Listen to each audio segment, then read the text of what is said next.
Hello, great people. Welcome back to Global Happenings. Today, the senator representing Abia State and the former governor of Abia State has fired back at the lead counsel to Nnamdi Kanu over the statement and reaction he gave in respect to his visit to Nnamdi Kanu. And you're going to hear what he will say about the lawyer of Nnamdi Kanu, and that those words are such that it's quite provoking, and it may cause Ifeanyi Ejiofor to respond speedily because when things like that are rolled out, the media may look at it from a different perspective, and people may analyze it from different perspective, and it may kind of affect the long-standing relationship between IPOB leader, his lead counsel, and even the people of Southeast. Let's listen to what the senator actually said. But before we do that, if you're not subscribed to our channel, kindly hit the red subscribe button and also the bell icon so that you get notification anytime we publish our videos. The chief whip of the Senate and the former governor of Abia State, Sen.Orji Kalu, on Wednesday criticized Barrister Ifeanyi Ejiofor, the lead counsel to Nnamdi Kanu and the indigenous people of Biafra group IPOB. Has been reported that Ejiofor Kalu on Monday visited the embattled IPOB leader Nnamdi Kanu. Kanu, who is in the custody of the Department of State Services, is faced with treasonable felony-related charges before Justice Binta Nyako of the Federal High Court in Abuja. Ejiofor Kalu had said he visited Nnamdi Kanu to consider the consequences of certain actions and utterances for the sake of Igbo people. Reacting to the visit, Ejiofor on Tuesday berated the DSS for granting Senator Ejiofor Kalu a private access to his client in detention.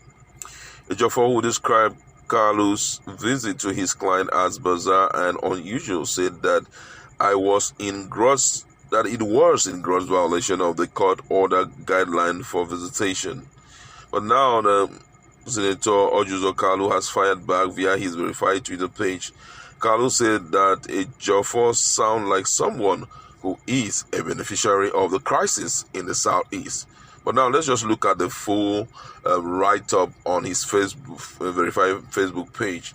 And it reads that it has come to my notice the statement issued by one of the counsel to Nnamdi Kanu, Barrister Ifeanyi Ejiofor, in which I am very disappointed in him.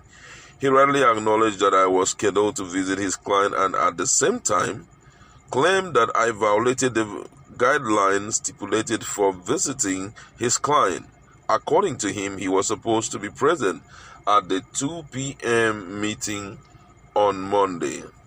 Several people, including Barrister Ejiofor, have tried to misinterpret and misinform the public about my visit to my brother Nnamdi Kanu. I also read a report stating that I took pictures with Nnamdi Kanu and also tweeted same on my Twitter account. For the records, the Department of State Services (DSS) did not break any protocol during my visit as I fulfill all the requirements expected of me before I saw Nnamdi. The DSS affirmed that I cannot see Nnamdi without the application of his lawyer, which I diligently did. Probably Barrister Ejiofor may have expected me to arrive at 4 p.m. for a scheduled 2 p.m. visit. What many people refer to as African time is not my style. I strictly keep to time, and it is a discipline I have upheld since my childhood. I arrived at the DSS headquarters at 1:50 p.m., went through the necessary protocol and met Nnamdi at 2:17 p.m. Stayed with him until 2:57 p.m., even though he asked that I should stay longer, but I had to leave because of other engagement. During my visit to Nnamdi, I did not even take my mobile phone along and no photograph was taken. The photograph people are circulating was the one I took with him when I visited him in the Nigerian Correctional Center Medial Services or Security custodial center, Koje, in 2014, and later his parents in 2017. My Twitter account has also been deactivated. I don't also know if Barrister Ejiofor is aware that Nnamdi is not under compulsion to see anyone. If he didn't want to see me, he could have as well declined, but he was glad to see me and also expressed deep appreciation. Ejiofor's anger seemed to be born out of the sensation of not being around to listen to our conversation. He sounds like someone who is a beneficiary of the crisis. People like him may not see the economic damage the South is experiencing because of the weekly sit at home.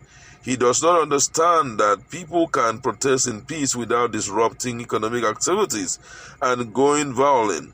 He does not understand that there are people whose livelihood solely depend on daily hustle. If you have people interested at heart, you should as well consider their security, economic prosperity, and peaceful livelihood. I call on Ejiofor to be patriotic, rise above primordial and pecuniary interests, and put the interests of the people of the Southeast and the country first. Those were the words of Sen.Orji Kalu, and it was actually channeled to Ifeanyi Ejiofor, just to let him know that the senator has actually heard what he said about him, and some of the claims that he had put up against him. But, I believe that if we must go in sync with the provision of the court in respect to visitation to Nnamdi Kanu, I believe that the lawyer would have been around, to protect the words that Nnamdi Kanu would say, so that it would not go against, what they want him to say. Because out of happiness and all of that question, you may reply to some questions and it may be considered differently, which may be detrimental to his trial and all of that. Don't forget that this is a high-profile case. And being that it's a high-profile case, it is expected that everyone must be careful what they say, especially the person who is the focal person, being Nnamdi Kanu. So I really understand the perspective that this guy is coming from, talking about the barrister of Nnamdi Kanu. But even with all of that, I believe that they are like brothers, you understand? And ideally, they would have, the response would have been directly sent to him, says, please, when you go there, I must be present before we do anything, you understand? And, according to him, he said he went through the due process of applying. The expectation was that Ifeanyi Ejiofor would have been there on time, It's important, because if you're not there on time, what do you expect the guy to do, to wait for you? And that's not possible, you understand? He would have been there on time, and being on time, possibly he would have met with him, and this guy already said that he keeps the time more than any other thing.